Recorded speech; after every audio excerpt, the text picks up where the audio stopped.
મળતી માહિતી અનુસાર દાહોદના કસ્બા વિસ્તારમાં એક જ કોમના બે જૂથ વચ્ચે અથડામણ થઈ હતી. જૂની અદાવતને લઈને પહેલા બોલાચાલી થઈ હતી અને ત્યારબાદમાં મામલો હિંસક બન્યો હતો. જોકે ઝઘડાએ ઉગ્ર રૂપ ધારણ કરતા સામે પક્ષે અંધાધૂંધ 5 રાઉન્ડ ફાયરિંગ કર્યું હતું. આ ફાયરિંગની ઘટનામાં 2 વ્યક્તિઓને ગોળી વાગતા ગંભીર રીતે ઈજાઓ થઈ હતી. બનાવની જાણ થતાં ડીવાયએસપી, એલસીબી, એસઓજી સહિતનો પોલીસનો કાફલો ઘટનાસ્થળે દોડી આવ્યો હતો, જ્યાં બંને ઈજાગ્રસ્તોને તાત્કાલિક સારવાર અર્થે હોસ્પિટલ ખસેડવામાં આવ્યા હતા.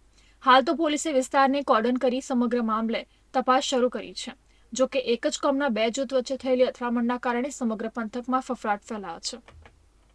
એક જૂની માથાકૂટ અદાવતના કારણે 2 પક્ષો વચ્ચે, બંને મુસ્લિમ પક્ષો છે, જે એક વ્યક્તિ છે મેવાતી કરીને એમના ઉપર ફાયરિંગનો બનાવ બન્યો છે અને સામાન્ય એને ઇન્જરી આવી છે એવું પ્રથમ દિવસે જણાવ્યું છે, પણ એને મેડિકલ લઈ ગયા છે. વિગતવારની એની કેટલી ઇન્જરી છે, શું થયું છે, તપાસ હાલમાં ચાલુમાં છે.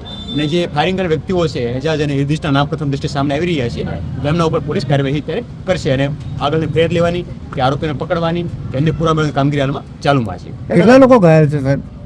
પ્રથમ દ્રષ્ટિએ 2 લોકો ઘાયલ હોવાનું જાણવા મળ્યું છે, પણ એમને અત્યારે દવાખાને લઈ ગયા છે. તો ત્યાં પોલીસ ટીમ મોકલી આપી છે. શું ઇન્જરી થઈ છે, એમને કઈ રીતે ઇન્જરી છે, એ તમામ બાબતો હાલમાં તપાસમાં છે. કેટલા ફાયર એ તમામ બહુ તપાસનો વિષય છે, તપાસ ચાલી રહી છે એમ.